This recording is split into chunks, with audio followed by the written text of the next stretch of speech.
എല്ലാവർക്കും നമസ്കാരം. നല്ലൊരു പരീക്ഷയ്ക്ക് തയ്യാറെടുക്കുന്ന കുറേ പേരുണ്ട് അല്ലേ? അവരോടൊക്കെ പറയാണ് ഇനിയുള്ള കുറച്ച് ദിവസം നല്ല രീതിയിൽ ആത്മാർത്ഥമായിട്ട് ശ്രമിക്കുക, കറക്റ്റ് ടോപ്പിക് അനുസരിച്ച് നോക്കുക. കാരണം ഈ വർഷം നടന്ന പരീക്ഷകളൊക്കെ മെനക്കെട്ട് ടോപ്പിക് അനുസരിച്ച് റിവിഷൻ നടത്തിയവർക്കും മോക്ക് ടെസ്റ്റ് ചെയ്ത് ശീലിച്ചവർക്കും ആത്മവിശ്വാസം ഉള്ളവർക്കും ചെയ്യാൻ കഴിയുന്ന ഒരു പരീക്ഷകളാണ്. ഇപ്പം നടന്ന എക്സൈസ് പരീക്ഷയും സെക്രട്ടേറിയറ്റ് OA പരീക്ഷയും ലാബ് അസിസ്റ്റന്റ് പരീക്ഷയൊക്കെ കാണുമ്പോൾ നിങ്ങൾക്കറിയാം, കറക്റ്റ് അവർ സിലബസ് കേന്ദ്രീകരിച്ച് റിവിഷൻ നടത്തിയവർക്കും കറക്റ്റ് മോക്ക് ടെസ്റ്റ് ചെയ്തവർക്കും ഉറപ്പായിട്ട് ചെയ്യാൻ കഴിയുന്നത് ഓർത്ത് വെക്കുക.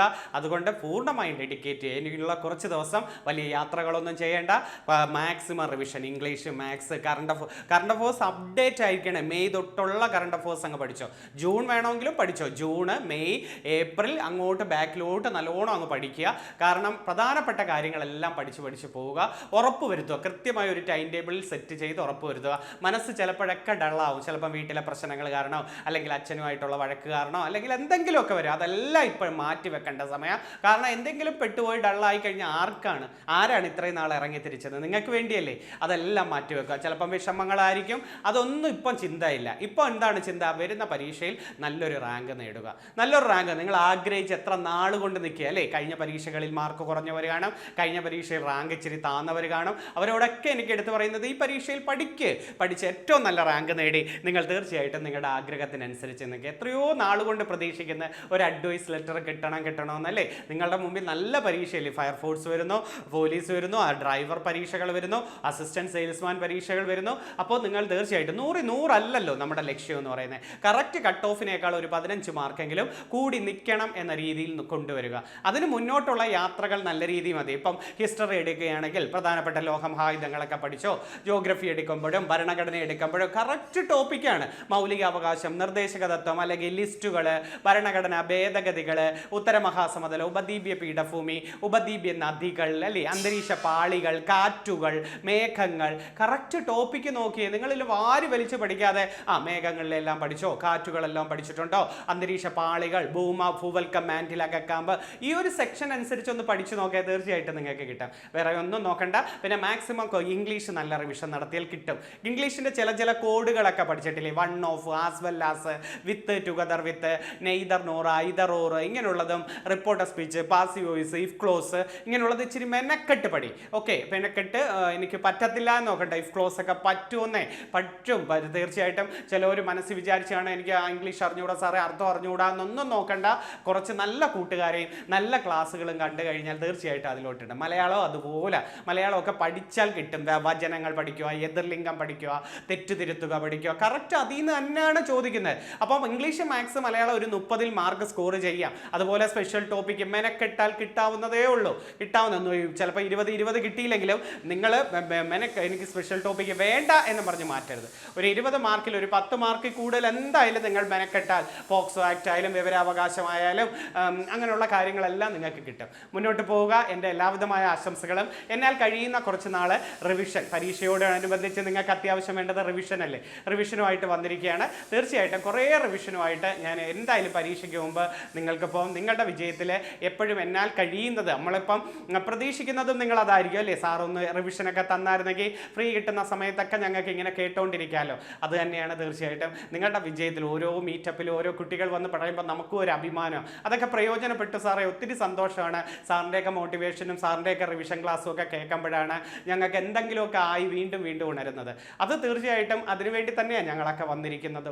ഓക്കെ, നമുക്ക് തുടങ്ങാം. ഒത്തിരി സമയം കളയുന്നില്ല. ഇന്ന് ഞാൻ ഒരു 5 ടോപ്പിക്കാണ് നിങ്ങളുടെ മുമ്പിലേക്ക് കൊണ്ടുവന്നിരിക്കുന്നത്. പക്ഷേ 5 ടോപ്പിക്ക് പറയുമെങ്കിലോ അതുമായി ബന്ധപ്പെട്ട് കണക്ട് ചെയ്ത് ഞാൻ പോകാം. എല്ലാ ദിവസവും എന്നാൽ കഴിയുന്ന ടോപ്പിക്കുകൾ നിങ്ങളുടെ മുമ്പിലേക്ക് വരാം. നമുക്ക് ആദ്യത്തേത് നോക്കാം. ആദ്യത്തേത് ഞാൻ ലോകമഹായുധങ്ങളെ കുറിച്ചാണ് പറയുന്നത്. ആദ്യത്തെ ടോപ്പിക്കിലേക്ക് പോകുന്നത് ലോകമഹായുധങ്ങളെ കുറിച്ചാണ് പോകുന്നത്. 5 ടോപ്പിക്ക് പറയുന്നെങ്കിലും ഒന്ന് ഹിസ്റ്ററി എന്ന് ഒരെണ്ണം എടുത്തിട്ടുണ്ട്, ജോഗ്രഫി എന്ന് ഒരെണ്ണം എടുത്തിട്ടുണ്ട്, കറണ്ട് അഫേഴ്സിൽ നിന്ന് ജോഗ്രഫിയിൽ നിന്ന് കാറ്റുകൾ എടുത്തിട്ടുണ്ട്, കറണ്ട് അഫേഴ്സിൽ നിന്ന് ദിനങ്ങൾ, പ്രമേയങ്ങൾ എടുത്തിട്ടുണ്ട്. പിന്നെ കാർഷിക വിപ്ലവങ്ങൾ എക്കണോമിക്സിൽ നിന്ന് ഒരെണ്ണം കൊണ്ടുവന്നിട്ടുണ്ട്, സയൻസിൽ നിന്ന്, ബയോളജിയിൽ നിന്ന് ഒരു ചോദ്യമായിട്ട്. പക്ഷേ അത് കണക്ട് ചെയ്ത് എന്നാൽ കഴിയുന്നത് മാക്സിമം നമുക്ക് പറയാൻ ശ്രമിക്കാം. നമുക്ക് നോക്കാം. ഒന്നാമത്തത് വർഷങ്ങളൊന്ന് പറഞ്ഞേടെ, വിപ്ലവങ്ങളുടെ വർഷങ്ങൾ ആദ്യമേ ഒന്ന് പറയാം. ഒന്നാമത്തത് മഹത്തായ വിപ്ലവം അഥവാ രക്തരഹിത വിപ്ലവം നടന്ന വർഷം എന്ന 1688. പഠിച്ച് രക്തരഹിത വിപ്ലവം എന്നായിരുന്നത് 1688 അല്ലേ? മറ്റൊരു പേരെന്താണ് രക്തരഹിത വിപ്ലവത്തിന്റെ മഹത്തായ വിപ്ലവം എന്ന് വിളിക്കുന്നത്? 1688. 1788. എന്ന അമേരിക്കൻ സ്വാതന്ത്ര്യ സമരം 1776. അമേരിക്കൻ സ്വാതന്ത്ര്യ സമരം 1776. ഫ്രഞ്ച് വിപ്ലവം ഏത് വർഷം? ഫ്രഞ്ച് വിപ്ലവം 1789. 1789 ഫ്രഞ്ച് വിപ്ലവം നടന്നത് അല്ലെ. ചൈനീസ് വിപ്ലവം എന്നാണ് 1911. ചൈനീസ് വിപ്ലവം. ഒന്നാം ലോക മഹായുദ്ധം എന്നാണ് 1914 മുതൽ 18 വരെയാണ് ഒന്നാം ലോക മഹായുദ്ധം. 14 മുതൽ 18 വരെ. റഷ്യൻ വിപ്ലവം എന്ന 1917. അപ്പൊ 17 റഷ്യൻ വിപ്ലവം. 1939 മുതൽ 45 വരെ അതെന്തെന്ന് വെച്ചാൽ രണ്ടാം ലോക മഹായുദ്ധം അല്ലെ. 1939 മുതൽ 45 വരെ എന്തായിരുന്നത്? രണ്ടാം ലോക മഹായുദ്ധമായിരുന്നു അല്ലെ. അപ്പൊ മഹത്തായ വിപ്ലവം നടന്നത് എവിടെ? ഇംഗ്ലണ്ടിലാണ് മഹത്തായ വിപ്ലവം. ഇംഗ്ലണ്ടിൽ ഏതൊക്കെ വിപ്ലവം നടന്നു? കാർഷിക വിപ്ലവം നടന്നത് ഇംഗ്ലണ്ടിലാണ്. വ്യവസായ വിപ്ലവം നടന്നത് എവിടെയാണ്? ഇംഗ്ലണ്ടിലാണ്. കാർഷിക വിപ്ലവം നടന്നതും വ്യവസായ വിപ്ലവം നടന്നതും എവിടെയാണ്? ഇംഗ്ലണ്ടിലാണ്. ബിൽ ഓഫ് റൈറ്റ്സും പെറ്റീഷൻ ഓഫ് റൈറ്റ്സും, ഇത് തെറ്റരുതേ. ബിൽ ഓഫ് റൈറ്റ്സും ഉണ്ട്, പെറ്റീഷൻ ഓഫ് റൈറ്റ്സും. ഇത് രണ്ടും മഹത്തായ വിപ്ലവവുമായി ബന്ധപ്പെടുന്നു. ബിൽ ഓഫ് റൈറ്റ്സും പെറ്റീഷൻ ഓഫ് റൈറ്റ്സും ഏതാണ്? മഹത്തായ വിപ്ലവവുമായി ബന്ധപ്പെടുന്നു. മഹത്തായ വിപ്ലവം നടക്കുമ്പോൾ ബ്രിട്ടനിലെ രാജാവ് ജെയിംസ് രണ്ടാമനാണ്. അത് പഠിച്ചു വെച്ചിരിക്കണേ. മഹത്തായ വിപ്ലവം നടക്കുമ്പോൾ ബ്രിട്ടനിലെ രാജാവ് ആരാണ്? ജെയിംസ് രണ്ടാമനാണ് മഹത്തായ വിപ്ലവം. അപ്പൊ ബിൽ ഓഫ് റൈറ്റ്സും പെറ്റീഷൻ ഓഫ് റൈറ്റ്സും, ഈ വേർഡുകൾ തെറ്റരുത്. ഏതാ? മഹത്തായ വിപ്ലവം. ലോങ് പാർലമെന്റ് ഇംഗ്ലണ്ടുമായി ബന്ധപ്പെടുന്നു. റംബ് പാർലമെന്റ് ഇംഗ്ലണ്ടുമായി ബന്ധപ്പെടുന്നു. അപ്പൊ ലോങ് പാർലമെന്റ്, റംബ് പാർലമെന്റ് ഏതാണ്? ഇംഗ്ലണ്ടുമായി ബന്ധപ്പെടുന്നു. ഓക്കെ. ഇനി എപ്പോഴും ചോദിക്കുന്നതാണ് മഹത്തായ വിപ്ലവം നടക്കുമ്പോൾ ബ്രിട്ടനിലെ രാജാവാരാണ്? ജെയിംസ് രണ്ടാമനാണ്. മഹത്തായ വിപ്ലവം നടക്കുമ്പോൾ ബ്രിട്ടനിലെ രാജാവാര്? ജെയിംസ് രണ്ടാമൻ. ഇനി ബിൽ ഓഫ് റൈറ്റ്സിൽ ഒപ്പുവെച്ച ഈ ജെയിംസ് രണ്ടാമന് ശേഷമാണ് ഈ ബിൽ ഓഫ് റൈറ്റ്സ് വരുന്നത്.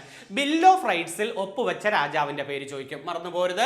ബ്രിട്ടീഷ് ഭരണാധികാരികൾ ബിൽ ഓഫ് റൈറ്റ്സിൽ ഒപ്പുവെച്ചത് കഴിഞ്ഞ പരീക്ഷയ്ക്ക് ചോദിച്ചതാണ്. 1689 ഡിസംബർ 16 അല്ലെ. അപ്പൊ 1688 എന്താണ്? 88 മഹത്തായ വിപ്ലവം. പക്ഷെ ബിൽ ഓഫ് റൈറ്റ്സ് എന്നാ ഒപ്പുവെച്ചത്? 1689. ആരൊക്കെയാന്ന് നോക്കിയാ അന്ന് ഒപ്പുവെച്ചത്? വില്യം മൂന്നാമനും മേരി രണ്ടാമനും. പിന്നെ ഭരണാധികാരികളായ വില്യം മൂന്നാമനും മേരി രണ്ടാമനുമാണ് ഒപ്പുവെക്കുന്നത്. കണ്ടോ? അപ്പൊ രാജാവാരാടെ മഹത്തായ വിപ്ലവം നടക്കുമ്പോൾ രാജാവാര?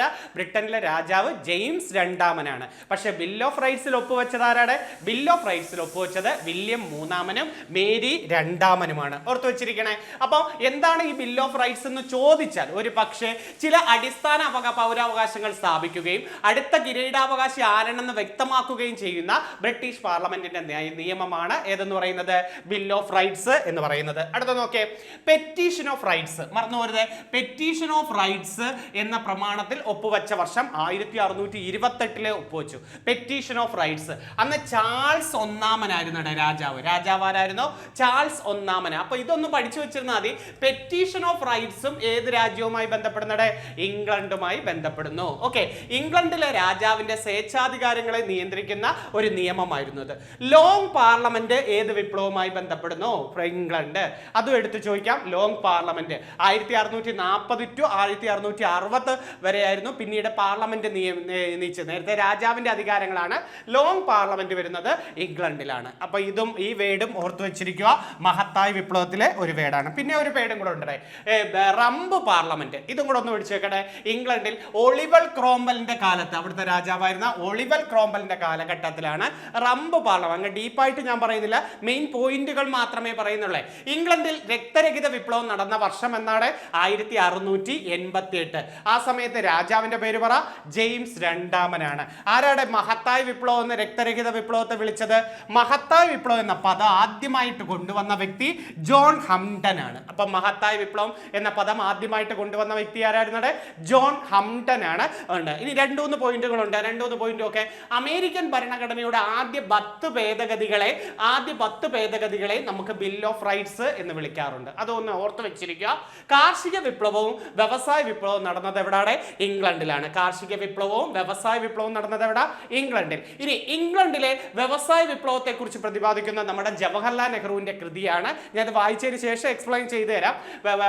നെഹ്റുവിന്റെ കൃതിയാണ് ഗ്ലൈംസസ് ഓഫ് വേൾഡ് ഹിസ്റ്ററി, വിശ്വചരിത്ര അവലോകനം. അപ്പൊ ഇംഗ്ലണ്ടിലെ വ്യവസായത്തെ കുറിച്ച് ജവഹർലാൽ നെഹ്റുവിന്റെ കൃതിയുടെ പേര് ചോദിക്കും, വിശ്വചരിത്ര ചരിത്ര അവലോകനം. ഇനി വ്യവസായ വിപ്ലവത്തെ ആസ്പദമാക്കി ചാർലി ചാപ്ലിന്റെ സിനിമയുടെ പേരാണ് മോഡേൺ ടൈംസ്. അപ്പൊ ഇംഗ്ലണ്ടിലെ വ്യവസായ വിപ്ലവവുമായി ബന്ധപ്പെട്ട് ചാർലി ചാപ്ലിന്റെ സിനിമയുടെ പേരെന്താണ്? Modern times. ഇനി ഇംഗ്ലണ്ടും ഫ്രാൻസും തമ്മിൽ നടന്ന ഒരു യുദ്ധമല്ലേ ശതവത്സര യുദ്ധം. അതും ചിലപ്പം നിങ്ങൾക്ക് ചോദിക്കാം. 1337 മുതൽ 1453 വരെ ശതവത്സര യുദ്ധം എന്നാണ്. 1337 മുതൽ 1453 വരെയാണ് ഇംഗ്ലണ്ടും ഫ്രാൻസും തമ്മിലാണ് ശതവത്സര ഫ്രാൻസിലെ ജോൺ ഓഫ് ആർക്ക് എന്നൊക്കെ കേട്ടില്ലേ, അവരുമായി ബന്ധപ്പെട്ടതാ ശതവത്സര യുദ്ധം എന്ന് പറയുന്നത്. ഇത്രയാണ് മെയിൻ കാര്യങ്ങൾ എന്ന് പറയുന്നത്. ഇനി നമുക്ക് തിരിച്ചു വരാം, റിവിഷൻ നോക്കാം. മഹത്തായ വിപ്ലവം നടന്ന വർഷം 1688. മഹത്തായ വിപ്ലവം നടക്കുമ്പോൾ ഇംഗ്ലണ്ടിലെ രാജാവ് ജെയിംസ് രണ്ടാമൻ. അത് കഴിഞ്ഞു വരുന്ന ബിൽ ഓഫ് റൈറ്റ്സിൽ ഒപ്പുവെച്ചത് ആരൊക്കെ? അത് വില്യം മൂന്നാമനും മേരി രണ്ടാമനുമാണ്. റംബ് പാർലമെന്റ് ആരുടെയായിരുന്നു? ഒളിവർ ക്രോംവെലിന്റെയാണ് റംബ് പാർലമെന്റ്. ഒളിവർ ക്രോംവെലിന്റെയാണ് റംബ് പാർലമെന്റ്. വ്യവസായ വിപ്ലവവും കാർഷിക വിപ്ലവവും നടന്നത് എവിടെയാണ്? ഇംഗ്ലണ്ടിലാണ് വ്യവസായ വിപ്ലവവും കാർഷിക വിപ്ലവവും നടന്നത്. ആ പോയിന്റുകൾ ഒന്ന് നോക്കി വെക്കണേ. ഇനി നമുക്ക് അമേരിക്കൻ സ്വാതന്ത്ര്യ സമരവുമായി ബന്ധപ്പെട്ട ഒന്ന് പറഞ്ഞു തരട്ടെ. അമേരിക്കൻ സ്വാതന്ത്ര്യ സമരവുമായി ബന്ധപ്പെട്ട കുറച്ച് പദങ്ങളാണ്. ഒന്ന്, കോണ്ടിനെന്റൽ കോൺഗ്രസ് സമ്മേളനം. ഏത് സമരം? അമേരിക്കൻ സ്വാതന്ത്ര്യ സമരം. പ്രാതിനിധ്യമില്ലാതെ നികുതിയില്ല. ഏത് സമരം? അമേരിക്കൻ സ്വാതന്ത്ര്യ സമരം. അപ്പൊ കോണ്ടിനെന്റൽ കോൺഗ്രസ് സമ്മേളനം, പ്രാതിനിധ്യമില്ലാതെ നികുതിയില്ല. Boston tea party. ഏത് സമരം? അമേരിക്കൻ സ്വാതന്ത്ര്യ സമരം. 1773 ബോസ്റ്റൺ ടീ പാർട്ടി നടന്ന വർഷം എന്താണ്? അമേരിക്കൻ സ്വാതന്ത്ര്യ സമരം പെട്ടെന്ന് പൊട്ടിപ്പുറപ്പെടാൻ കാരണം ബോസ്റ്റൺ ടീ പാർട്ടി അല്ലേ? 1773 അല്ലെ? പ്രാതിനിധ്യമില്ലാതെ നികുതിയില്ല എന്ന മുദ്രാവാക്യം ആരുടെയായിരുന്നു? James Otis. ജെയിംസ് ഓട്ടിസ് എന്ന് പറയുന്ന ആളുടെ ആയിരുന്നു അല്ലെ? എന്ന അമേരിക്കൻ സ്വാതന്ത്ര്യ പ്രഖ്യാപനം 1776. അമേരിക്കൻ സ്വാതന്ത്ര്യ പ്രഖ്യാപനം എന്തെന്ന് ചോദിച്ചാൽ 1776 അല്ലെ? ആരൊക്കെ അമേരിക്കൻ സ്വാതന്ത്ര്യ പ്രഖ്യാപനം എഴുതിയത്? തോമസ് ജെഫേഴ്സണും ബെഞ്ചമിൻ ഫ്രാങ്ക്ലിനും. തോമസ് ജെഫേഴ്സണും ബെഞ്ചമിൻ ഫ്രാങ്ക്ലിനുമാണ് അമേരിക്കൻ സ്വാതന്ത്ര്യ പ്രഖ്യാപനം എഴുതിയത് അല്ലെ? ആരാണ് അമേരിക്കൻ ഭരണഘടനയുടെ പിതാവ്? അമേരിക്കൻ ഭരണഘടനയുടെ പിതാവ് ജെയിംസ് മാഡിസൺ ആണ്. അമേരിക്കൻ ഭരണഘടനയുടെ പിതാവ് ആരാണ്? ജെയിംസ് മാഡിസൺ ആണ് അമേരിക്കൻ ഭരണഘടനയുടെ പിതാവ്. അമേരിക്കൻ സ്വാതന്ത്ര്യ സമരം അവസാനിപ്പിച്ച ഉടമ്പടി ഏതാ? പാരീസ് ഉടമ്പടി. 1783 പാരീസ് ഉടമ്പടിയാണ് അമേരിക്കൻ സ്വാതന്ത്ര്യ സമരം അവസാനിപ്പിച്ച ഉടമ്പടി. ലോകത്തിന് അമേരിക്ക എന്തൊക്കെ സംഭാവനകളാണ് കൊടുത്തത്? ലോകത്തിന് കൊടുത്തത് റിപ്പബ്ലിക്കൻ ഭരണരീതി കൊടുത്തത് അമേരിക്കക്കാരാണ്. ഫെഡറൽ രാഷ്ട്രം എന്ന ആശയം കൊണ്ടുവന്നതും ലോകത്താരാണ്? അമേരിക്കക്കാരാണ്. അപ്പൊ റിപ്പബ്ലിക്കൻ ഭരണരീതിയും ഫെഡറൽ രാഷ്ട്രം കൊണ്ടുവന്നത് ആരാണ്? അമേരിക്ക. ആരാണ് അമേരിക്കയുടെ ആദ്യത്തെ പ്രസിഡന്റ്? ജോർജ് വാഷിംഗ്ടൺ അല്ലെ? കോണ്ടിനെന്റൽ കോൺഗ്രസ് സമ്മേളനത്തിൽ വെച്ച് രണ്ടാം കോണ്ടിനെന്റൽ കോൺഗ്രസ് 1774 ഒന്നാം കോണ്ടിനെന്റൽ കോൺഗ്രസ്, 1775 രണ്ടാം കോണ്ടിനെന്റൽ കോൺഗ്രസ്. ഇവിടെ വെച്ചല്ലേ ആരെ തെരഞ്ഞെടുക്കുന്നത്? ആദ്യത്തെ പ്രസിഡന്റായ ജോർജ് വാഷിംഗ്ടണിനെ അവർ നേതാവായിട്ട് തെരഞ്ഞെടുക്കുന്നത്. അവിടെ ഒരു നിവേദനം കൊടുത്തില്ലായിരുന്നോ? ഏതായിരുന്നു രണ്ടാം കോണ്ടിനെന്റൽ കോൺഗ്രസിൽ കൊടുത്ത നിവേദനം? Olive branch petition. Olive branch petition പരീക്ഷയ്ക്ക് ചോദിക്കുവേ. അമേരിക്കൻ സ്വാതന്ത്ര്യ സമരവുമായി ബന്ധപ്പെടുന്നു അല്ലെ? അപ്പൊ കോണ്ടിനെന്റൽ കോൺഗ്രസ് സമ്മേളനം നടന്നത് എവിടെ വെച്ചാ? ഫിലാഡൽഫിയയിൽ വെച്ചാണ് നടന്നത്. രണ്ടാം കോണ്ടിനെന്റൽ കോൺഗ്രസിൽ കൊടുത്ത പ്രമേയം ഏതാണ്? Olive branch petition. അവരുടെ നേതാവാര? George Washington. അമേരിക്കയുടെ ആദ്യത്തെ പ്രസിഡന്റും ജോർജ് വാഷിംഗ്ടൺ. അമേരിക്കയുടെ 16ാമത്തെ പ്രസിഡന്റ് അല്ലേ എബ്രഹാം ലിങ്കൺ. അന്ന് പോസ്റ്റ് മാസ്റ്റർ ജനറൽ ആയിരുന്ന പ്രസിഡന്റ്, അമേരിക്കയിൽ അടിമത്തം നിർത്തലാക്കിയ പ്രസിഡന്റ്, ജനാധിപത്യത്തിന് നിർവചനം നൽകിയ പ്രസിഡന്റ്. ഇതൊക്കെ ആരാണ്? എബ്രഹാം ലിങ്കൺ ആണ് അല്ലെ? എബ്രഹാം ലിങ്കൺ ഓർത്ത് വെച്ചിരിക്കണേ. അതുപോലെ അമേരിക്കൻ ഗാന്ധി എന്ന് വിളിക്കുന്നത് ആരെ? അമേരിക്കൻ ഗാന്ധി എന്ന് വിളിക്കുന്നത് Martin Luther king. American Gandhi എന്ന് വിളിക്കുന്നത് ആരെയാണ്?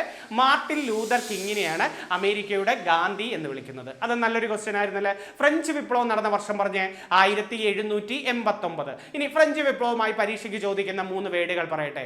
ബൂർബൺ രാജവംശം, ഫ്രഞ്ച് വിപ്ലവം. ടെന്നീസ് കോർട്ട് പ്രതിജ്ഞ, ഫ്രഞ്ച് വിപ്ലവം. ബാസ്റ്റൈൽ ജയിലിന്റെ പതനം. ബൂർബൺ രാജവംശം, ടെന്നീസ് കോർട്ട് പ്രതിജ്ഞ, ബാസ്റ്റൈൽ ജയിലിന്റെ പതനം. ഇതൊക്കെ ഏത് വിപ്ലവവുമായി ബന്ധപ്പെടുന്നത്? ഫ്രഞ്ച് വിപ്ലവവുമായി ബന്ധപ്പെടുന്നു. ഫ്രഞ്ച് വിപ്ലവവുമായി ബന്ധപ്പെട്ട് ചാൾസ് ഡിക്കൻസ് എഴുതിയ ഒരു നോവൽ അല്ലേ a tale of two cities.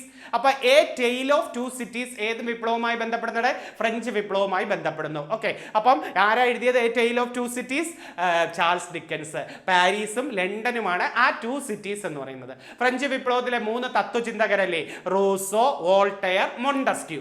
Rousseau, Voltaire, Montesquieu. റൂസോയുടെ കൃതി ഏതാണ്? സോഷ്യൽ കോൺട്രാക്ട് അല്ലെ. ഇതിനെ ഫ്രഞ്ച് വിപ്ലവത്തിന്റെ ബൈബിൾ എന്ന് വിളിക്കുന്നത് തന്നെ സോഷ്യൽ കോൺട്രാക്ടിനെയാണ്. റൂസോയുടെ കൃതി ഏതാണ്? Social contract. പിന്നെ ഏതാ നമ്മൾ പഠിക്കുന്നത്? മൊണ്ടസ്ക്യൂവിന്റെ കൃതി ചോദിക്കും. നിയമങ്ങളുടെ അന്തസത്ത. മൊണ്ടസ്ക്യൂവിന്റെ കൃതി ഏതാണ്? നിയമങ്ങളുടെ അന്തസത്ത, സ്പിരിറ്റ് ഓഫ് ലോ. ആരുടെ കൃതി എന്ന് ചോദിച്ചിട്ടുണ്ട്. വോൾട്ടയറിന്റെ കൃതി പഠിക്കണം, കാൻഡിഡ. വോൾട്ടയറിന്റെ കൃതി ഏതാണ്? കാൻഡിഡ. അപ്പോൾ സോഷ്യൽ കോൺട്രാക്ട് റൂസോ, നിയമങ്ങളുടെ അന്തസത്ത മൊണ്ടസ്ക്യൂ, കാൻഡിഡ ആരുടെയാണ്? കാൻഡിഡ ആരുടെ എന്ന് ചോദിച്ചാൽ നിങ്ങൾ പറയേണ്ടത് വോൾട്ടയറിന്റെ കൃതിയാണ്. ഇനി റൂസോ വിദ്യാഭ്യാസപരമായി എഴുതിയ കൃതിയാണ് എമിലി. റൂസോ വിദ്യാഭ്യാസപരമായി എഴുതിയ കൃതി ഏതാണ്? എമിലി. പിന്നെ നല്ലൊരു ക്വസ്റ്റ്യൻ ഉണ്ട്, റൂസോയുടെ ആത്മകഥയുടെ പേര് ചോദിക്കും. കൺഫെഷൻസ് അഥവാ കുംഭസാരം. റൂസോയുടെ ആത്മകഥയുടെ പേരെന്താണ്? കൺഫെഷൻസ് അഥവാ കുംഭസാരമാണ്. ഓർത്തു വെച്ചിരിക്കണേ. ഇനി ഫ്രഞ്ച് വിപ്ലവത്തിൽ കൊല്ലപ്പെട്ട ഒരു രസതന്ത്രജ്ഞനുണ്ടല്ലോ, ഗില്ലറ്റിൻ എന്ന് പറയുന്ന ആയുധത്താൽ കൊല്ലപ്പെട്ട അത് ലാവോസിയാണ് അല്ലെ. ഫ്രഞ്ച് വിപ്ലവത്തിൽ കൊല്ലപ്പെട്ട രസതന്ത്രജ്ഞൻ ആരാണ്? ലാവോസിയാണ്. അതുപോലെ ഫ്രഞ്ച് വിപ്ലവത്തിലെ 3 രാജാക്കന്മാരല്ലേ, ലൂയി 14, 15, 16. ഞാനാണ് രാഷ്ട്രം എന്ന് പറഞ്ഞത് ലൂയി 14. എനിക്ക് ശേഷം പ്രളയം എന്ന് പറഞ്ഞത് ലൂയി 15. ഫ്രഞ്ച് വിപ്ലവ സമയത്ത് ഫ്രാൻസിലെ രാജാവാരാണ്? ലൂയി 16. അപ്പൊ ഫ്രഞ്ച് വിപ്ലവ സമയത്ത് ഫ്രാൻസിലെ രാജാവാരാണ്? ലൂയി 16 അല്ലെ. അതുപോലെ പരീക്ഷയ്ക്ക് ചോദിക്കാറുള്ള നല്ലൊരു ക്വസ്റ്റ്യൻ അല്ലേ, ആധുനിക ഫ്രാൻസിലെ ജസ്റ്റീനിയൻ ചക്രവർത്തി എന്ന് വിളിക്കുന്നതല്ലേ നമ്മുടെ നെപ്പോളിയനെ. ആധുനിക ഫ്രാൻസിലെ ജസ്റ്റീനിയൻ ചക്രവർത്തി നെപ്പോളിയൻ അല്ലേ ബാങ്ക് ഓഫ് ഫ്രാൻസും സിങ്കിങ് ഫണ്ടും ഒക്കെ ഫ്രാൻസിൽ കൊണ്ടുവരുന്നത്. അദ്ദേഹം പരാജയപ്പെട്ട യുദ്ധമല്ലേ വാട്ടർലൂ യുദ്ധം. എന്നാ വാട്ടർലൂ യുദ്ധം? 1815 അല്ലേ. വാട്ടർലൂ യുദ്ധം എന്നായിരുന്നത് 1815. ആരാ എതിരാളി? നെപ്പോളിയന്റെ എതിരാളി നെപ്പോളിയനും ആർതർ വെല്ലസ്ലി അഥവാ ഡ്യൂക്ക് ഓഫ് വെല്ലിംഗ്ടൺ. നെപ്പോളിയനും ആർതർ വെല്ലസ്ലി അഥവാ ഡ്യൂക്ക് ഓഫ് വെല്ലിംഗ്ടനുമാണ് എതിരാളി ആരെന്ന് വെച്ച്. അങ്ങനെ നെപ്പോളിയൻ പരാജയപ്പെട്ട് എങ്ങോട്ട് അദ്ദേഹത്തെ നാടുകടത്തിയത്? നെപ്പോളിയനെ നാടുകടത്തിയത് സെന്റ് ഹെലേന ദ്വീപിലേക്കാണ്. അപ്പൊ വാട്ടർലൂ യുദ്ധത്തെ തുടർന്ന് നെപ്പോളിയനെ നാടുകടത്തിയത് എവിടോട്ടാണ്? സെന്റ് ഹെലേന ദ്വീപിലേക്ക്. പിന്നെ അവിടെ ഒരു പരീക്ഷയ്ക്ക് ചോദിക്കുന്ന നല്ലൊരു ചോദ്യമുണ്ട്. ഈ നമ്മുടെ ഫ്രഞ്ച് വിപ്ലവത്തിൽ ആകർഷണരായ ഒരു ഇന്ത്യൻ രാജാവല്ലേ, ആരാ? ടിപ്പു സുൽത്താൻ അല്ലെ. ടിപ്പു സുൽത്താൻ പേരെന്തായിരുന്നു? പൗരനായ ടിപ്പു എന്ന പേരൊക്കെ ചിരിച്ചു. ടിപ്പു സുൽത്താൻ സ്വാതന്ത്ര്യത്തിന്റെ മരം തണ്ടത്ത് എവിടായിരുന്നു? സ്വാതന്ത്ര്യത്തിന്റെ മരം നട്ടത് അത് ശ്രീരംഗപട്ടണത്തിലായിരുന്നു അല്ലെ. ശ്രീരംഗപട്ടണം. ടിപ്പു സുൽത്താൻ ഏത് ക്ലബിലാണ് ഫ്രഞ്ചിൽ അംഗമായത്? ജാക്കോബിൻ ക്ലബിൽ. ജാക്കോബിൻ ക്ലബിലാണ് ടിപ്പു സുൽത്താൻ അംഗമായത്. ശ്രീരംഗപട്ടണത്തിനാണ് അദ്ദേഹത്തിലെ സ്വാതന്ത്ര്യത്തിന്റെ മരം നട്ടത്. എന്നാണ് ശ്രീരംഗപട്ടണ ഉടമ്പടി? അത് പരീക്ഷയ്ക്ക് ചോദിക്കാം. ശ്രീരംഗപട്ടണ ഉടമ്പടി 1792 എന്നായിരുന്നു. 1792 ശ്രീരംഗപട്ടണം ഉടമ്പടി. ടിപ്പു സുൽത്താൻ അല്ലേ 3ാം മൈസൂർ യുദ്ധം ഒപ്പുവെച്ച ഉടമ്പടിയാണ് ശ്രീരംഗപട്ടണം ഉടമ്പടി എന്ന് പറയുന്നത്. അത് നല്ലൊരു ക്വസ്റ്റ്യനാണ്. ഓക്കെ, അപ്പൊ ഫ്രഞ്ച് വിപ്ലവവുമായി ബന്ധപ്പെട്ട ബാസ്റ്റൈൽ ജയിലിന്റെ പതനമൊക്കെ ഒന്ന് പഠിച്ചു വെച്ചിരിക്കണേ. ടെന്നീസ് കോർട്ട് പ്രതിജ്ഞയൊക്കെ പഠിച്ചു വെച്ചിരിക്കണേ. ചൈനീസ് വിപ്ലവം 1911 ആരായിരുന്നു നേതാവ്? ചൈനീസ് വിപ്ലവത്തിന്റെ നേതാവ് സൺയാട്സൺ ആയിരുന്നു അല്ലേ. ചൈന ജനകീയ ചൈന റിപ്പബ്ലിക് ആയത് എന്നാണ്?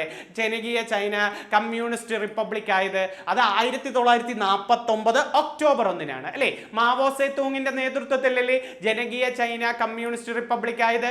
1949 ഒക്ടോബർ 1 അല്ലേ. മാവോ സേ തൂങ് ഏത് മാർച്ചാണ് നടത്തിയത്? ലോങ് മാർച്ച് നടത്തിയത്. അപ്പൊ ലോങ് മാർച്ച് നടത്തിയ ചൈനയിലെ നേതാവാരുടെ?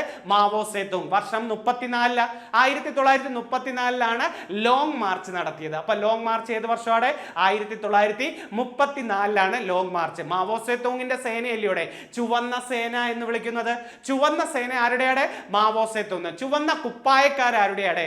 ചുവന്ന കുപ്പായക്കാർ ഗാരിബാൾഡിയുടെ അല്ലെ. ഗാരിബാൾഡിയുടെയാണ് ചുവന്ന കുപ്പായക്കാർ. പിന്നെ നമ്മുടെ റെഡ് ഷർട്ട് ഖാൻ അബ്ദുൽ ഗാഫർ ഖാനും ഉണ്ട്. റെഡ് ഷർട്ട് ആർക്കുണ്ട്? ഖാൻ അബ്ദുൽ ഗാഫർ ഖാൻ. അതിർത്തി ഗാന്ധി എന്ന് വിളിക്കുന്ന ഖാൻ അബ്ദുൽ ഗാഫർ ഖാനും റെഡ് ഷർട്ടാണ്. ഗാരിബാൾഡിയുണ്ട്. ഇറ്റലിയിലെ തത്വചിന്തകനായ ഗാരിബാൾഡിക്കും ചുവന്ന കുപ്പായക്കാർ. ബ്രൗൺ ഷർട്ട് ആരുടെയാ? ബ്രൗൺ ഷർട്ട് ഹിറ്റ്ലർക്കും ബ്ലാക്ക് ഷർട്ട് മുസോളിനിക്കും. ബ്രൗൺ ഷർട്ട് ഹിറ്റ്ലർക്കും ബ്ലാക്ക് ഷർട്ട് എവിടെയാണ്? മുസോളിനി. രാജ്യം ഇട്ട് കൊടുത്തേ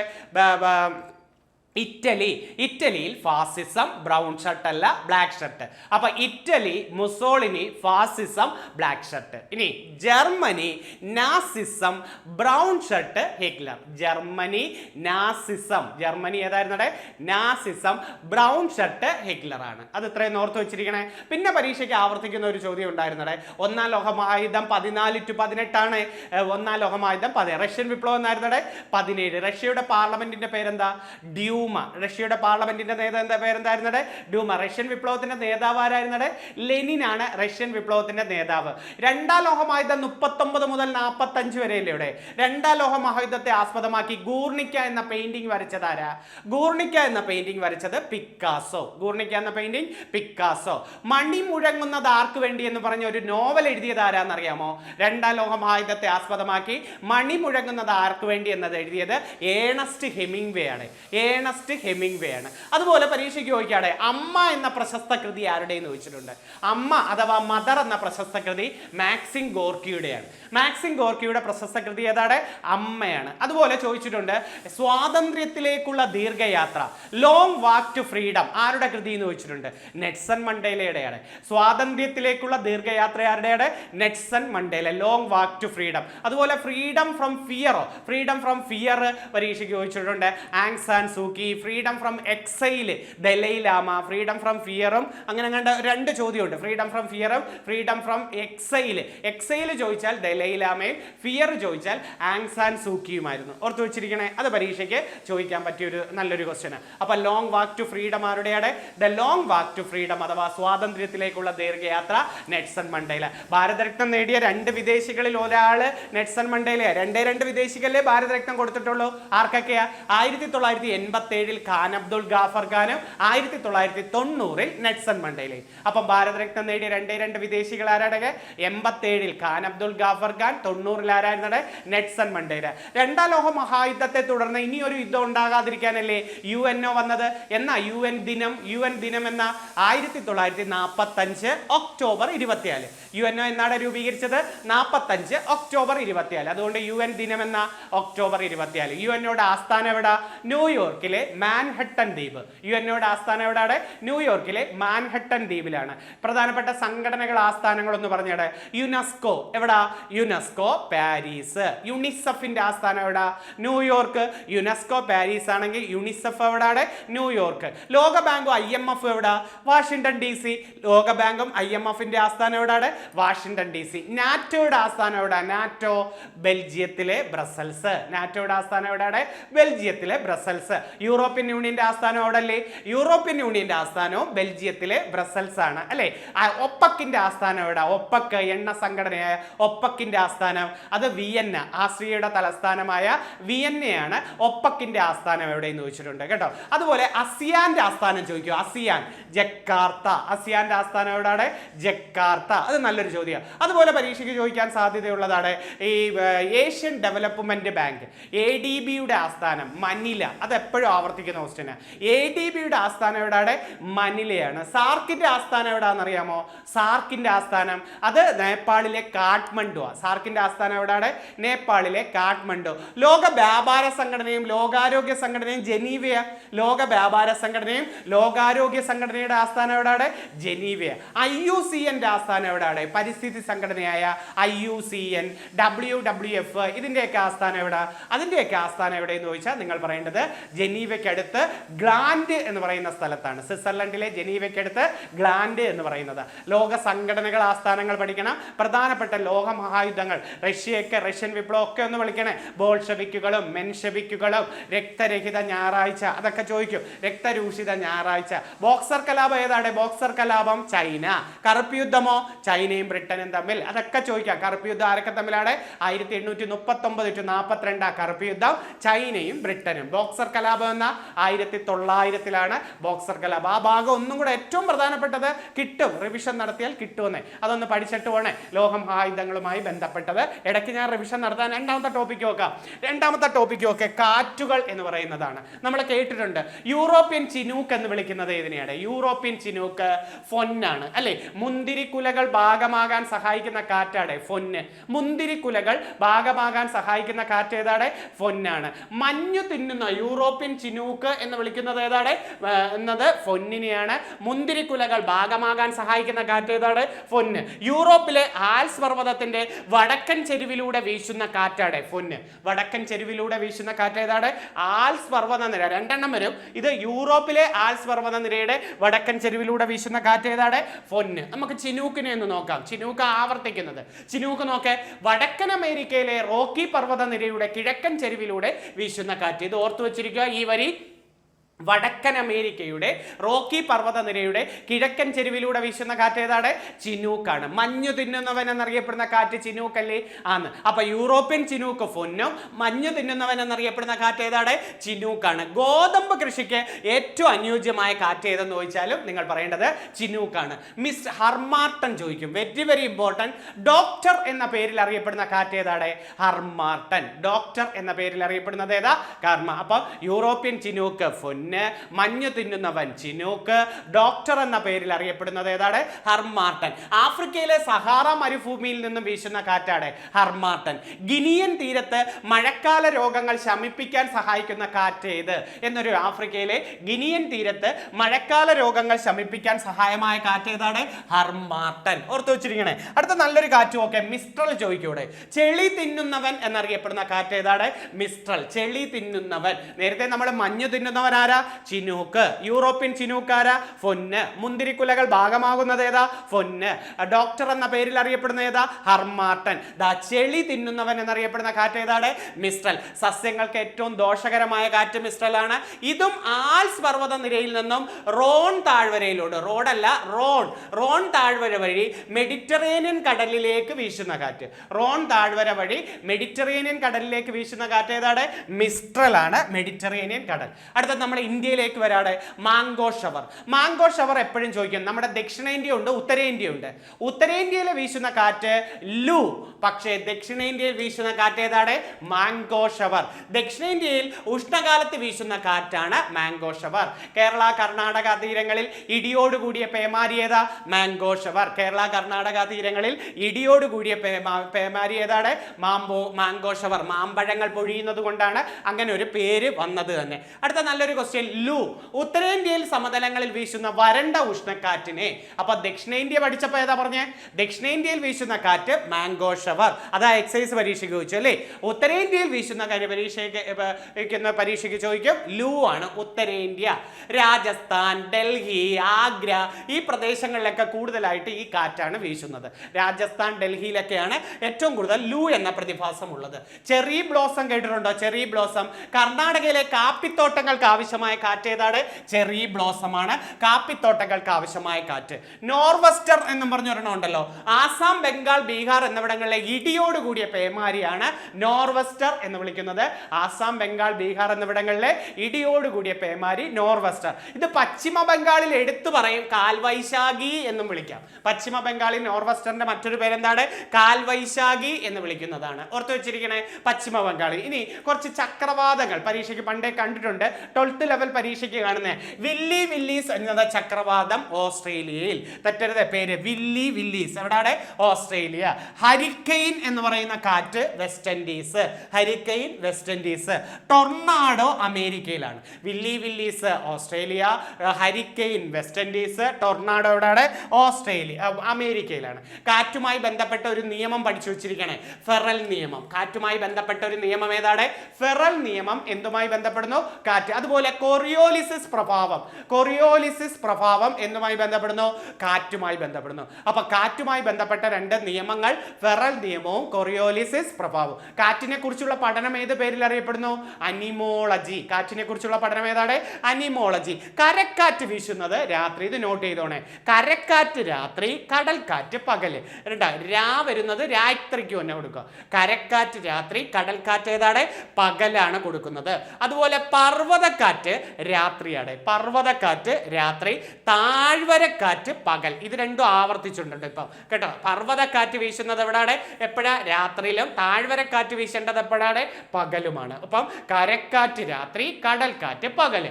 പർവ്വതക്കാറ്റ് രാത്രി, താഴ്വരക്കാറ്റ് എവിടെയാണ്? പകലാണ് താഴ്വരക്കാറ്റ് വീശുന്നത്. ഓക്കെ.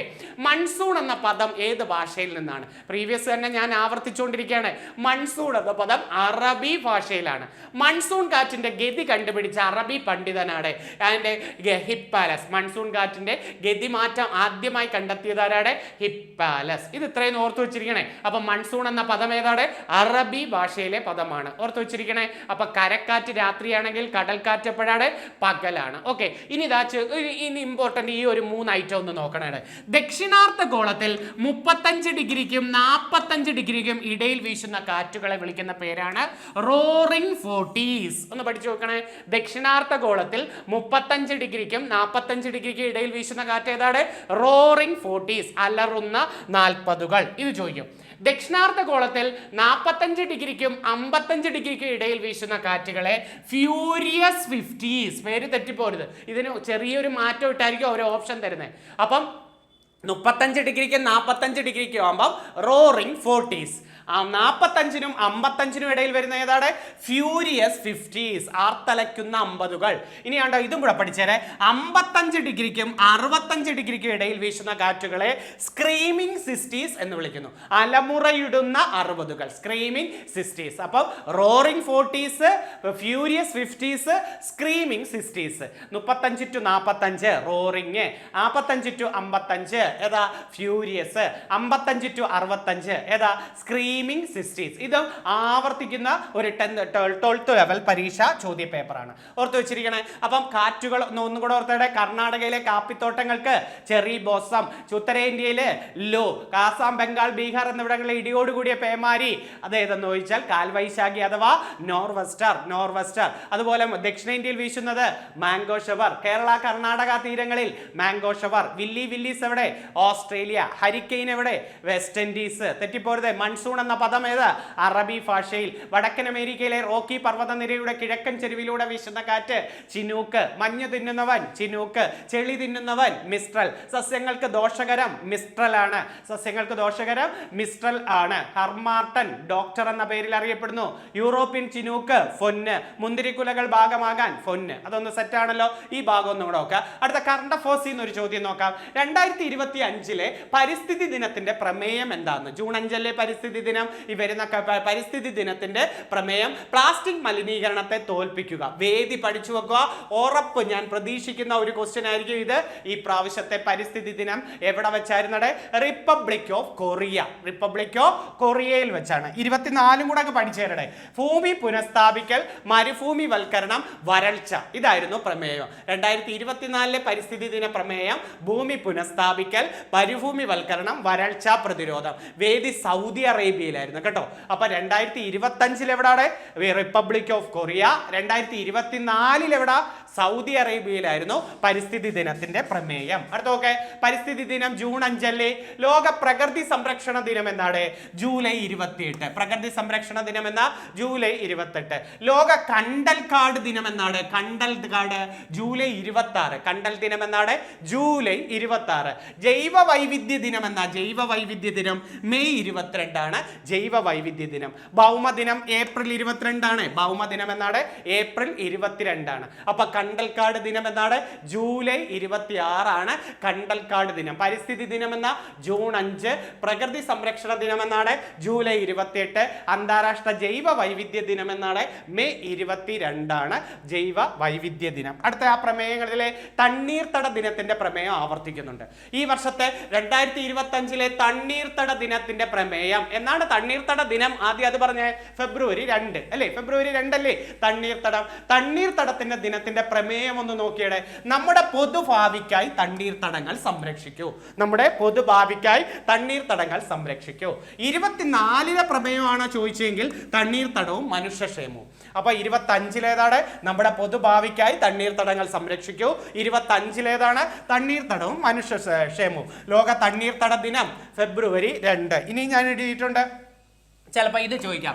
ഭൗമദിനത്തിന്റെ പ്രമേയം. ഭൗമദിനം ഏപ്രിൽ 22 ഇപ്പം നടന്നില്ലേ? ഈ വർഷത്തെ പ്രമേയം നമ്മുടെ ശക്തി നമ്മുടെ ഗ്രഹം. ഭൗമദിനത്തിന്റെ പ്രമേയം എന്താണ്? 25 നമ്മുടെ ശക്തി നമ്മുടെ ഗ്രഹം. 24 കൂടെ പഠിച്ചേരെ. ഗ്രഹം vs പ്ലാനറ്റ് ആയിരുന്നു. ഓക്കെ. ഇനി ആരോഗ്യ ദിനവും പഠിക്കേ. 2025 ആരോഗ്യ ദിനം. അത് ആദ്യം ആരോഗ്യ ദിനം എന്ന ഏപ്രിൽ 7. ലോകാരോഗ്യ ദിനം ഏപ്രിൽ 7. അതിന്റെ പ്രമേയം 25 പ്രമേയം കണ്ടോ? ആരോഗ്യകരമായ തുടക്കങ്ങൾ, പ്രതീക്ഷാജനകമായ ഭാവികൾ. ആരോഗ്യകരമായ തുടക്കങ്ങൾ, പ്രതീക്ഷാജനകമായ ഭാവികൾ. 24 എൻ്റെ ആരോഗ്യം എൻ്റെ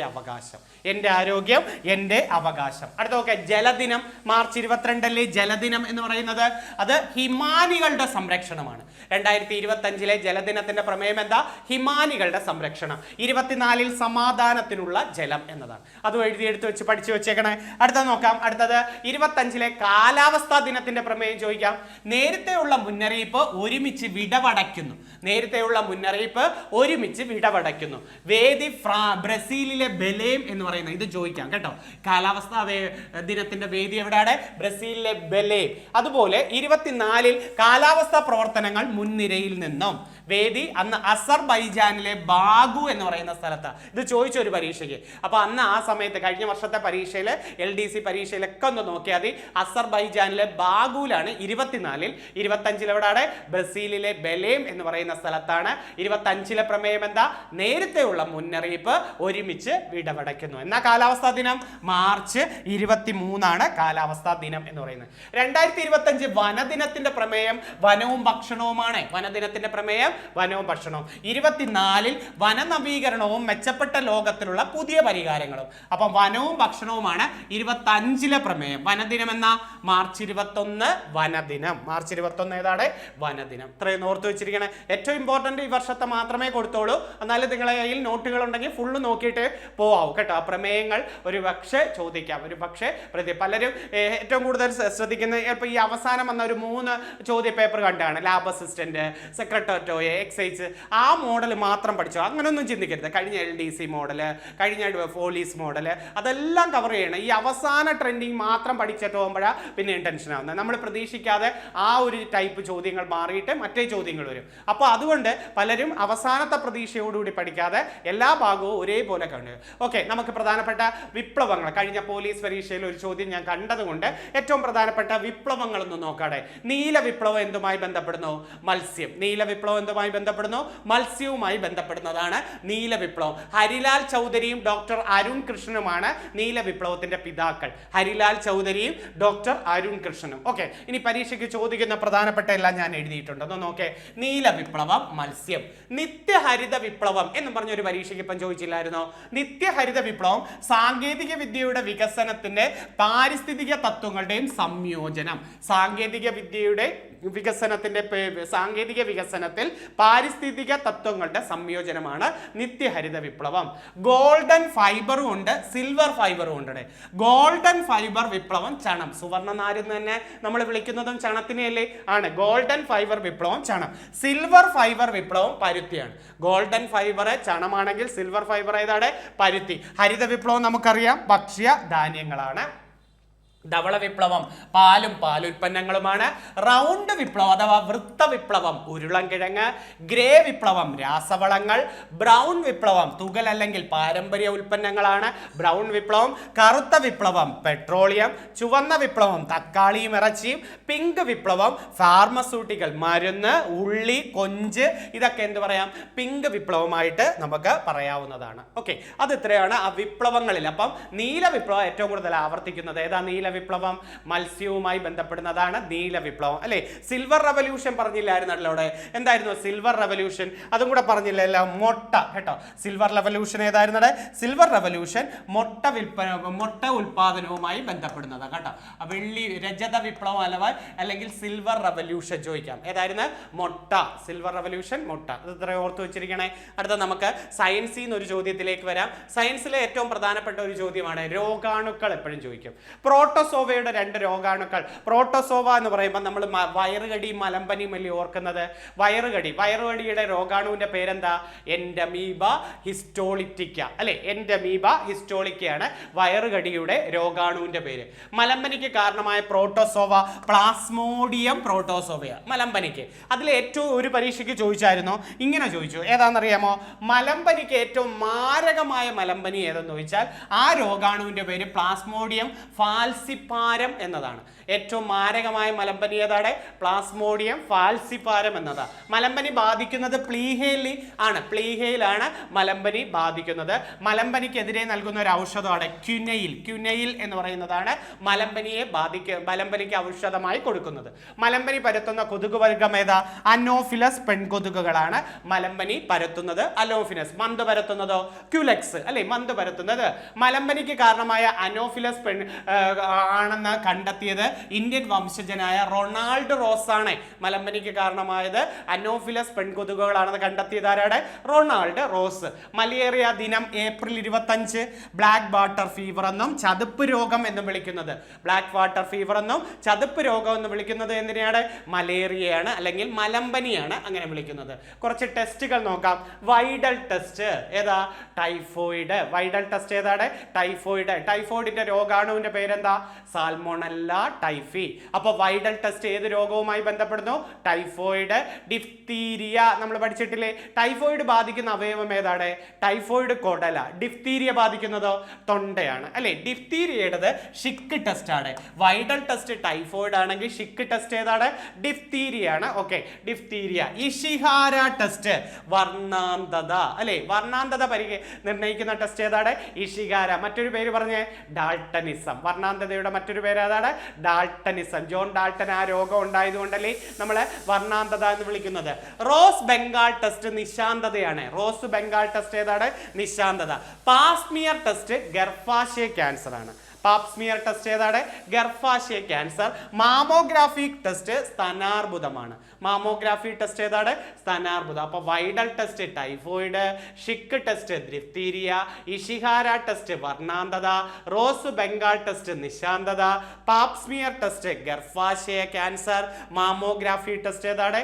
സ്തനാർബുദം. മാമോഗ്രാഫി ടെസ്റ്റ് ഏതാണ്? സ്തനാർബുദമാണ്. അത് പരീക്ഷയ്ക്ക് ചോദിക്കുക. അപ്പം സൂപ്പർ ബഗ്ഗുകൾ, കടലിലെ എണ്ണച്ചോർച്ച തടയുന്ന സൂപ്പർ ബഗ്ഗുകളെ കണ്ടെത്തിയത് ഒരു ഇന്ത്യൻ വംശജനാന്ന് പറയുന്നില്ലേ? ഏതായിരുന്നു?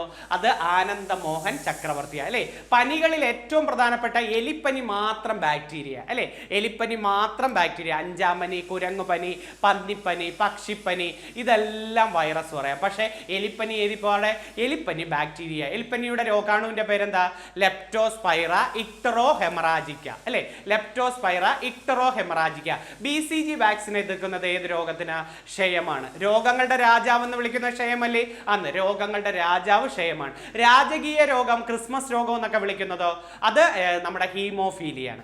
രാജകീയ രോഗം എന്നും ക്രിസ്മസ് രോഗം എന്ന് വിളിക്കുന്നത് ഹീമോഫീലിയ. എന്താ ഹീമോഫീലിയ ദിനം? ഏപ്രിൽ 17. ഹീമോഫീലിയ ദിനം എന്നാണ്? ഏപ്രിൽ 17 അല്ലെ. ഈ കുഷ്ഠത്തിന്റെ ടെസ്റ്റ് അല്ലേ? ലെപ്രാമിൻ ടെസ്റ്റ്, ലെപ്രാമിൻ ടെസ്റ്റ്, ഹിസ്റ്റാമിൻ ടെസ്റ്റ് ഒക്കെ കുഷ്ഠമാണ്. മൈക്രോ ബാക്ടീരിയം ലെപ്ര അല്ലെ. കുഷ്ഠത്തിന്റെ രോഗാണു ഏതാ? Micro bacterium lepra. ചിക്കൻ ബോക്സിന്റെ വൈറസ് അല്ലേ chicken box? Varicella zoster. Varicella zoster അഥവാ വാരിസെല്ല സോസ്റ്റർ ആണ് ചിക്കൻ ബോക്സിൻ്റെത്. ഡെങ്കിപ്പനി പരത്തുന്ന കൊതുക് ഏതാ? ഡെങ്കിപ്പനി പരത്തുന്നത് ഈഡിസ് ഈജിപ്റ്റി. ഡെങ്കിപ്പനി പരത്തുന്നത് ഏതാണ്? ഈഡിസ് ഈജിപ്റ്റി ആണ് ഡെങ്കിപ്പനി പരത്തുന്നത് അല്ലെ. അപ്പൊ ക്ഷയത്തിന്റെ രോഗാണുവോ? ട്യൂബർക്കുൽ ബാസിലസ്. ക്ഷയത്തിന്റെ രോഗാണു ബാക്ടീരിയയിലെ ട്യൂബർക്കുൽ ബാസിലസ്. പ്രധാനപ്പെട്ട രോഗങ്ങളെല്ലാം ബാക്ടീരിയ. ഏതാ? കുഷ്ഠം, ക്ഷയം, ആന്ത്രാക്സ്, ടൈഫോയിഡ്, ഡിഫ്തീരിയ, വില്ലൻ ചുമ, ഗൊണേറിയ, ബോട്ടുലിസം അല്ലെ. ഗൊണേറിയ, ബോട്ടുലിസം, വില്ലൻ ചുമ, ടൈഫോയിഡ്, ഡിഫ്തീരിയ, കുഷ്ഠം, ക്ഷയം, കോളറ. കോളറ, എലിപ്പനി ഇതൊക്കെ ഏതാണ്? ബാക്ടീരിയ. കോളറയുടെ രോഗാണുവിന്റെ പേരെന്താ? വിബ്രിയോ ക്ലോളറെ അല്ലെ. Vibrio cholerae. പഴകിയ ഭക്ഷണ പദാർത്ഥങ്ങൾ കഴിക്കുന്നത് മൂലം ഉണ്ടാകുന്ന രോഗം ഏതാ? അത് ഏതെന്ന് വെച്ചാൽ ബോട്ടുലിസം അല്ലെ. ബോട്ടുലിസം ആണ്. ക്ലോസ്ട്രീഡിയം ടെറ്റനി നമ്മൾ പഠിച്ചിട്ടില്ലേ? ടെറ്റനസിന്റെ ആണ് ക്ലോസ്ട്രീഡിയം ടെറ്റനി. വില്ലൻ ചുമയുടെ രോഗാണുവിന്റെ പേര് പറയാമോ? പെർട്ടുസിസ് എന്നും പറഞ്ഞു പറഞ്ഞില്ലേ? പെർട്ടുസിസ് എന്ന് പറഞ്ഞാണ് വില്ലൻ ചുമയുടെ രോഗാണുവിന്റെ പേര്. അത് പരീക്ഷയ്ക്ക് ചോദിക്കും. അപ്പൊ ആ രോഗാണുക്കളുടെയും പഠിക്കണം, രോഗം ഏതാണെന്നും പഠിക്കണം. ഓക്കെ, കുറച്ച് വിശേഷങ്ങൾ ചോദിച്ചോട്ടെ. കില്ലർ ന്യൂമോണിയ ഏതാ? സാർസ്. വിഷൂജിക ഏതാ? വിഷൂജിക കോളറ. കില്ലർ ന്യൂമോണിയ എന്ന് വിളിക്കുന്നത് സാർസ്. തൊണ്ടമുള്ള ഏതാണ്? തൊണ്ടമുള്ള ഡിഫ്തീരിയ. തൊണ്ടമുള്ള ഏതാ? ഡിഫ്തീരിയ. തൊണ്ടമുഴയാണ് ഗോയിറ്റർ. തൊണ്ടമുള്ള ഏതെന്ന് വെച്ചാൽ ഡിഫ്തീരിയ. അരിവാൾ രോഗം ഏതാ? അരിവാൾ രോഗം സിക്കിൾ സെൽ അനീമിയാണ് അരിവാൾ രോഗം. ക്യാൻസർ ദിനം എന്നാ? ക്യാൻസർ ദിനം ഫെബ്രുവരി 4. ഫെബ്രുവരി 4 അല്ലേ? ഫെബ്രുവരി 2 തണ്ണീർത്തട ദിനമാണ് അല്ലെ. ഫെബ്രുവരി 2 ഏതാണ്? തണ്ണീർത്തട ദിനമാണ്. ഫെബ്രുവരി 4 ഏതാണ്? ക്യാൻസർ ദിനമാണ്. പാപ്സ്മിയർ ടെസ്റ്റ് ഏത് രോഗം? പാപ്സ്മിയർ ടെസ്റ്റ് ഗർഭാശയ ക്യാൻസർ. അപ്പൊ മാമോഗ്രാഫിയോ? സ്തനാർബുദം. മാമോഗ്രാഫി ഏതാണ്? സ്തനാർബുദം. അല്ലാതെ ബയോപ്സി എന്ന് പറഞ്ഞാൽ ക്യാൻസർ ആണ്. നമ്മുടെ എയ്ഡ്സ് ബാധിക്കുന്ന അവയവം ഏതാണ്? ഏതാണ്? എയ്ഡ്സ് ബാധിക്കുന്ന അവയവം ലിംബോസൈറ്റുകളെ അല്ലെ. എയ്ഡ്സ് ബാധിക്കുന്ന അവയവം ഏതാണ്? ലിംബോസൈറ്റ്. അസിഡോതൈമിഡിൻ, ബ്യൂട്ടൈൻ അസിഡോതൈമിഡിൻ അല്ലേ എയ്ഡ്സിന് കൊടുക്കുന്ന മരുന്ന് ബ്യൂട്ടോ അസിഡോതൈമിഡിൻ എന്ന് പറയുന്നതാണ് എയ്ഡ്സിന്. കറുത്ത മൾബറിയിൽ നിന്നാണ് ബ്യൂട്ടൈൻ അസിഡോതൈമിഡിൻ എടുക്കുന്നത്. എയ്ഡ്സ് സ്ഥിരീകരണ ടെസ്റ്റ് ഏതാ? Western blot test. എയ്ഡ്സ് സ്ഥിരീകരണ ടെസ്റ്റ് ഏതാണ്? Western blot test. എയ്ഡ്സ് ദിനം എന്നാ? ഡിസംബർ 1 എയ്ഡ്സ് ദിനം. ഡിസംബർ 2 അല്ലേ കമ്പ്യൂട്ടർ സാക്ഷരതാ ദിനം? ആണ് ഡിസംബർ 2 കമ്പ്യൂട്ടർ സാക്ഷരതാ ദിനം. ഡിസംബർ 5 മണ്ണു ദിനം, മറന്നു പോരുത്. ഡിസംബർ 5 ഏതാ? മണ്ണു ദിനം. മണ്ണ് വർഷം 2015. അപ്പൊ ഡിസംബർ 5 ഏതാണ്? മണ്ണു ദിനം. മനുഷ്യാവകാശ ദിനം ഡിസംബർ 10 അല്ലേ? ഡിസംബർ 10 മനുഷ്യാവകാശ ദിനമാണ്. എന്നാ UN മനുഷ്യാവകാശ പ്രഖ്യാപനം എഴുതി തയ്യാറാക്കിയത്? 1948 ഡിസംബർ 10. 1948 ഡിസംബർ 10 UN മനുഷ്യാവകാശ പ്രഖ്യാപനം എഴുതിയത്. അതുകൊണ്ടാണ് ഡിസംബർ 10 ഏത് ദിനം? മനുഷ്യാവകാശ ദിനമായിട്ട് പറയുന്നത്. എന്നാണ് ഇന്ത്യയിൽ മനുഷ്യാവകാശ കമ്മീഷൻ വന്നത്? 1993 ഒക്ടോബർ 12. 1993 ഒക്ടോബർ 12 ദേശീയ മനുഷ്യാവകാശ കമ്മീഷൻ വരുന്നത് അല്ലെ. ദേശീയ മനുഷ്യാവകാശ കമ്മീഷന്റെ കാലാവധി 3 വർഷം അല്ലെങ്കിൽ 70 വയസ്സല്ലേ? 3 വർഷം അല്ലെങ്കിൽ 70 വയസ്സ് വേണം. ദേശീയ മനുഷ്യാവകാശ കമ്മീഷന് എത്ര പേരുണ്ട്? 6 പേരുണ്ട്. ആദ്യത്തെ ആൾ ആരാണ്? ദേശീയ മനുഷ്യാവകാശ കമ്മീഷന്റെ ആദ്യത്തെ ചെയർമാൻ രംഗനാഥ മിശ്ര. ഇപ്പൊ ആരാണ്? ഇപ്പം ദേശീയ മനുഷ്യാവകാശ കമ്മീഷനിൽ രാമസുബ്രഹ്മണ്യം. ആദ്യത്തെ ആള് രംഗനാഥ മിശ്ര. ഇപ്പൊ ആരാണ്? രാമസുബ്രഹ്മണ്യം. കേരള മനുഷ്യാവകാശ കമ്മീഷനിൽ ആദ്യത്തെ ആരാണ്? സംസ്ഥാന മനുഷ്യാവകാശ കമ്മീഷനിൽ ആദ്യത്തെ ആള് MM പരീത് പിള്ളയാണ്. ഇപ്പോഴത്തെ ആളാണ് Alexander Thomas. MM Pareeth Pillai. ഇപ്പോഴത്തെ ആളാരാണ്? അലക്സാണ്ടർ തോമസ് ആണ്. എന്നാ വിവരാവകാശ കമ്മീഷൻ വന്ന് 2005 ഒക്ടോബർ 12 അല്ലെ. 2005 ഒക്ടോബർ 12. ആദ്യത്തെ ആൾ ആരാ? വജാഹത്ത് ഹബീബുള്ള അല്ലെ. ആദ്യത്തെ ആള് വജാഹത്ത് ഹബീബുള്ള. ഇപ്പോഴത്തെ ദേശീയ വിവരാവകാശ കമ്മീഷണർ ആരാണ്? ഹീരാലാൽ സമരിയ. ഹീരാലാൽ സമരിയാണ് ദേശീയ വിവരാവകാശ കമ്മീഷന്റെ ഇപ്പോഴത്തെ ആള്. ദേശീയ വിവരാവകാശ കമ്മീഷൻ ചെയർമാനാവുന്ന ആദ്യ വനിതയല്ലേ ദീപക് സന്ധു. ആദ്യത്തെ വനിത ഏതെന്ന് ചോദിച്ചാൽ ഏതാ പറയുന്നത്? ദീപക് സന്ധു ആണ് ആദ്യത്തെ വനിത. ആ കമ്മീഷനും ഭരണഘടനയും ഒക്കെ അടുത്ത സെക്ഷനിൽ ഞാൻ റിവിഷൻ നടത്തി തരാം. അപ്പൊ കാറ്റുകൾ നമ്മൾ പഠിച്ചു, വിപ്ലവങ്ങൾ പഠിച്ചു. ആദ്യം നമ്മൾ പഠിച്ചത് ഏതായിരുന്നു? കാറ്റുകൾ. വിപ്ലവങ്ങൾ പഠിച്ചായിരുന്നു. മഹത്തായ വിപ്ലവങ്ങൾ പഠിച്ചു, കാർഷിക വിപ്ലവങ്ങൾ പഠിച്ചു, ദിനങ്ങൾ, പ്രമേയം. കുറച്ച് നേരെ പറഞ്ഞോളൂ, എന്നാലും അടുത്ത സെക്ഷനും ഒക്കെ ആയിട്ട് റിവിഷൻ ഭരണഘടനയൊക്കെ കൊണ്ടുവരാം. അങ്ങോട്ട് അടുക്കുന്തോറും കുറെ കൊച്ചു കൊച്ച് ഏറ്റവും ഇമ്പോർട്ടൻ്റ് മാത്രം ഞാൻ പറയാം. ബാക്കി നിങ്ങൾ ഓർഡറിൽ ഒന്ന് പഠിച്ചേരാം. നിങ്ങളുടെ ഒരു ഓർമ്മ ശക്തിയിലേക്ക് ഇപ്പം എഴുതിയെന്നേ ഉള്ളൂ. അടുത്തടുത്ത് വരുമ്പോൾ മാക്സിമം റിവിഷൻ കൊണ്ടുവരാം. ഒത്തിരി പ്രയോജനപ്പെടുമെന്ന് പ്രതീക്ഷിക്കുന്നു. നിങ്ങളുടെയൊക്കെ കമൻറ്റുകളൊക്കെ ഒത്തിരി സന്തോഷം തരും. നിങ്ങൾക്ക് പ്രയോജനപ്പെട്ടെങ്കിൽ തീർച്ചയായിട്ടും അടുത്ത ഒരു നല്ല റിവിഷനുമായിട്ട് വീണ്ടും നമുക്ക് കാണാം. നന്ദി, നമസ്കാരം.